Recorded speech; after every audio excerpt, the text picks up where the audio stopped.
Cuba கத்திமுனையில் நிற்கிறது. மின்தடை, உணவு பற்றாக்குறை, எரிவாயு சிக்கல், அதோடு அண்டை நாட்டின் தொடர் மிரட்டல்களும் கூட. Cuba is right now a failed nation. Taking Cuba may not be a friendly taker. It wouldn't matter. Cuba is ready to fall. பல தசாப்த கால பதற்றம் தற்போது உச்சக்கட்டத்தை அடைய தயாராக இருக்கிறது. உண்மையில் கியூபாவின் முடிவு நெருங்கிவிட்டதா? இதுதான் தற்போது கியூபாவின் நிலை. நாடு தழுவிய மின்வெட்டு இந்த தீவின் 1 கோடி மக்கள் தொகையையும் பாதிக்கிறது. மின்சாரம் இல்லாததால் மருத்துவமனைகளில் அறுவை சிகிச்சைகள் ரத்து செய்யப்படுகின்றன. குப்பைகள் குவிகின்றன. குப்பை வண்டிகளை இயக்க எரிபொருள் இல்லை. கிட்டத்தட்ட எல்லோருக்கும் அதே நிலைதான். அவர்களுக்கு ஒரு நாளைக்கு சுமார் 6 மணி நேரம் மட்டுமே மின்சாரம் கிடைக்கிறது. அந்த மின்சாரம் நள்ளிரவில் வரலாம், அதிகாலை 3 மணிக்கும் வரலாம். அதனால் கியூபர்கள் நள்ளிரவில் எழுந்து சமைக்கவும், தண்ணீர் கொதிக்க வைக்கவும், காஃபி தயாரிக்கவும், எல்லாவற்றையும் சார்ஜ் செய்யவும் வேண்டியிருக்கிறது. இவர் சாரா குசாமே. கடந்த பிப்ரவரி மாதம் கியூபாவிற்கு தனது ஆராய்ச்சிக்காக இவர் சென்றிருந்தார். நம்மால் கற்பனை செய்து கூட பார்க்க முடியாத ஒரு சீர்குலைவை அங்கு நான் தினமும் கண்டேன்.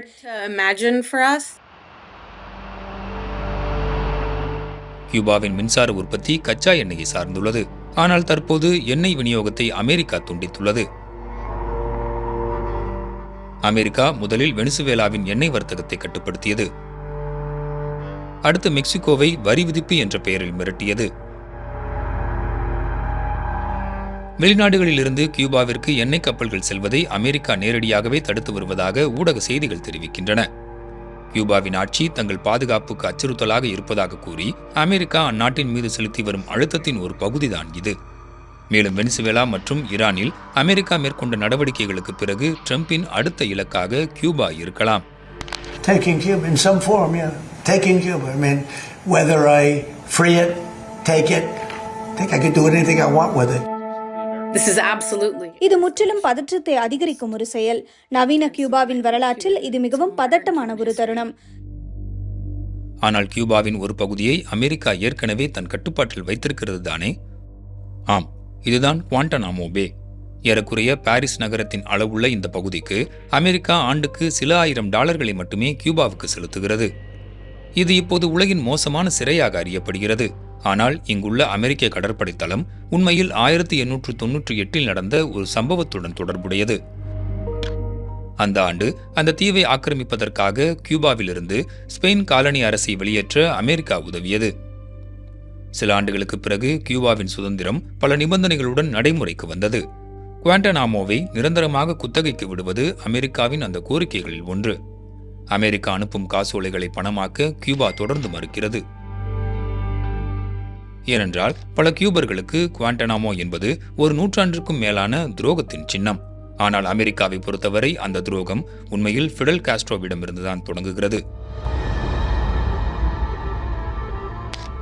அவர் 1959 கியூபா புரட்சியை வழிநடத்தி அமெரிக்க ஆதரவு பெற்ற சர்வாதிகார அரசை வீழ்த்தினார்.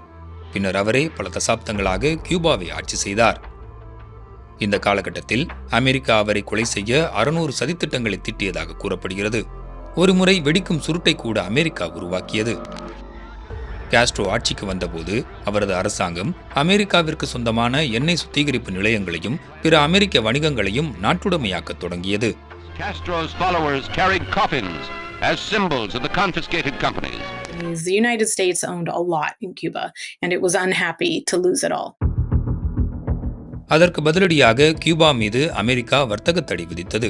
இதனால் எதையும் வாங்கவும் விற்கவும் முடியாமல் கியூபாவின் பொருளாதாரம் பாதிக்கப்பட்டது. ஆனால் கியூபாவை கண்டு அமெரிக்கா அஞ்சியது. கியூபாவிற்கு எதிராக நேரடி நடவடிக்கையை தொடங்கியது. கியூபா அகதிகளுக்கு CIA பயிற்சி அளித்து பிக்ஸ் வளைகுடா வழியாக கியூபாவிற்குள் ஊடுருவ உதவி செய்தது. காஸ்ட்ரோவின் படைகள் அவர்களை விரட்டி அடித்தன. அது அமெரிக்காவிற்கு பெரும் தோல்வியாக முடிந்தது. காஸ்ட்ரோ ஒரு சர்வாதிகார சோசலிச அரசை உருவாக்கினார். மற்றொரு பக்கம் முதலாளித்துவத்தின் நாடான அமெரிக்கா தனது பொருளாதார தடையை விரிவுபடுத்திக் கொண்டே இருந்தது. The embargo also quickly took 1960களின் முற்பகுதியில் தொடங்கி சோவியத் ஒன்றியத்துடனான கியூபாவின் கூட்டணி வளர்ந்து வந்ததன் பின்னணியில் அந்த தடை ஒரு முக்கிய பங்கு வகித்தது. in the early 1960s. இவர் மிக்கேல் பூஸ்டாமாண்டே. கியூபா அமெரிக்க வரலாற்று ஆசிரியரான இவர் மியாமி பல்கலைக்கழகத்தில் பணிபுரிகிறார்.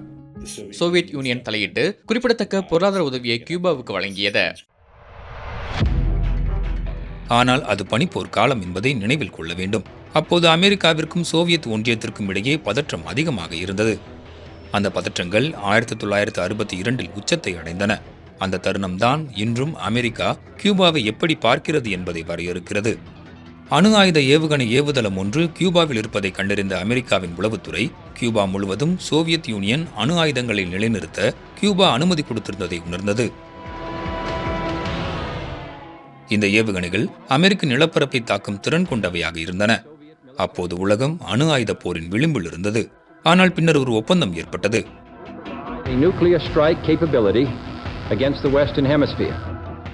அதில் சோவியத் யூனியன் கியூபாவிலிருந்து ஏவுகணைகளை அகற்றுவதாகவும் பதிலுக்கு அமெரிக்கா கியூபா மீது படையெடுக்காது என்றும் உறுதியளிக்கப்பட்டது.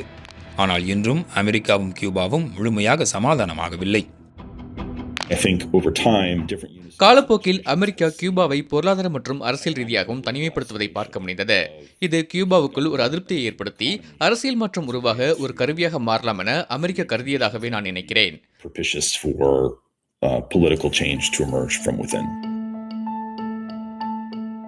பராக் ஒபாமா வித்தியாசமான அணுகுமுறையை கையாண்டார். அவர் கியூபா மீதான சில கட்டுப்பாடுகளை தளர்த்தியதுடன் கிட்டத்தட்ட 100 ஆண்டுகளுக்கு பிறகு அங்கு பயணம் மேற்கொண்ட முதல் அமெரிக்க ஜனாதிபதி என்ற பெருமையையும் பெற்றார். கியூபாவும் புதிய தலைவரை பெற்றது. ஃபிடல் காஸ்ட்ரோவின் சகோதரர் ரவுல் ஆட்சிக்கு வந்தார். சில ஆண்டுகளுக்கு பிறகு ஃபிடல் தனது 90வது வயதில் முதுமை காரணமாக காலமானார்.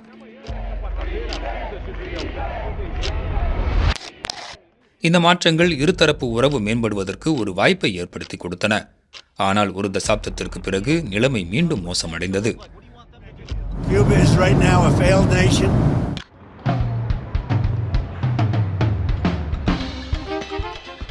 புளோரிடாவின் மியாமியில் உள்ள குட்டி ஹவானாவிற்கு செல்லலாம்.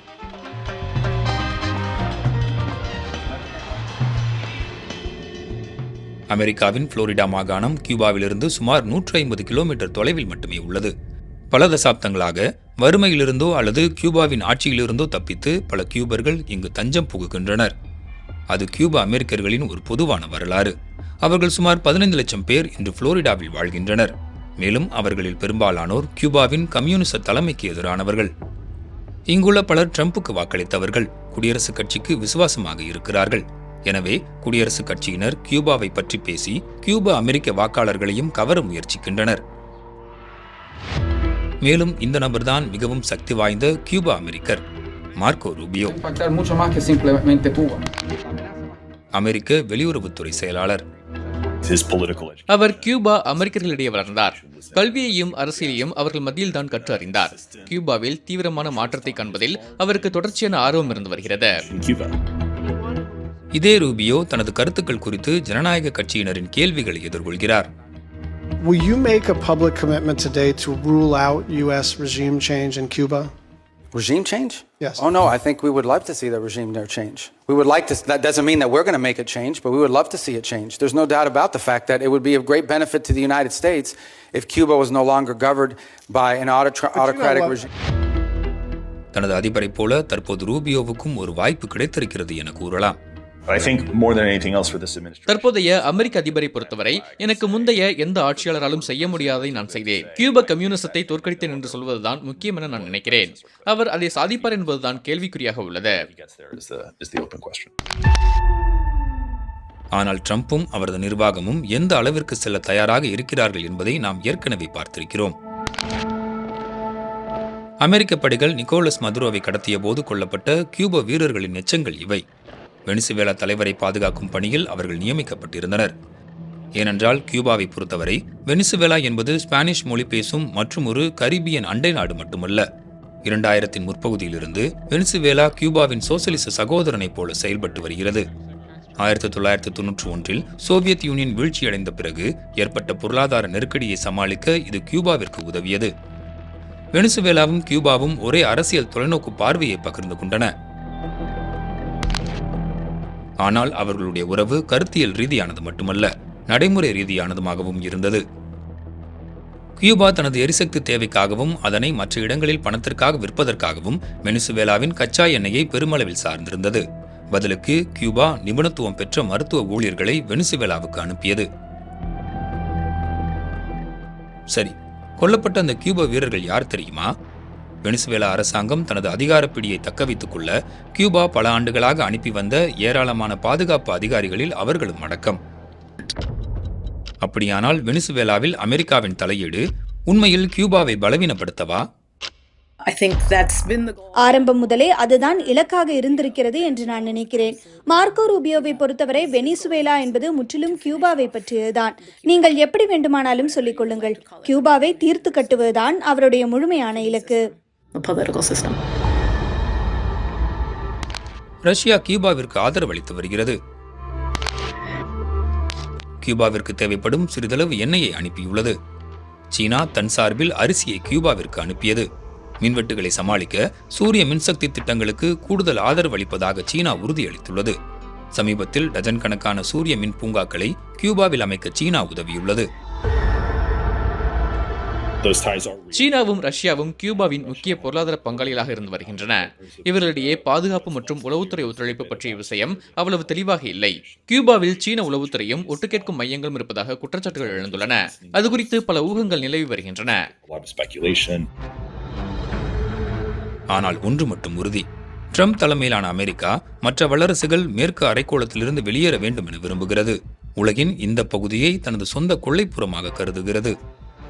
ஆனால் இது கியூபாவின் எதிர்காலத்திற்கு என்ன தாக்கத்தை ஏற்படுத்தும் என்பதே கேள்வி. கியூபாவும் அமெரிக்காவும் பேச்சுவார்த்தை நடத்தி வருவதாக அதன் அதிபர் மிகேல் டயஸ்-கனல் கூறியுள்ளார். ஆனாலும் அமெரிக்கா தாக்குதல் நடத்தலாம் என்ற அச்சமும் இன்னும் நிலவுகிறது. Y hemos desatado un plan de preparación para elevar la disposición para la defensa de nuestro pueblo. There are multiple scenarios that can play out, I think. பலவிதமான சூழல் ஏற்படலாம் என்று நான் நினைக்கிறேன். கியூபா மீதான ராணுவ நடவடிக்கைக்கு வாய்ப்புகள் குறைவு. மற்றொரு சாத்தியம் வெனிசுவேலாவில் நடந்ததை போன்ற ஒரு சூழ்நிலை. அங்கு தலைவர் அகற்றப்பட்ட அமெரிக்கா விரும்புவதை மட்டும் செய்ய ஒப்புக்கொள்ளும் வேறொருவர் பதவியில் அமர்த்தப்படலாம்.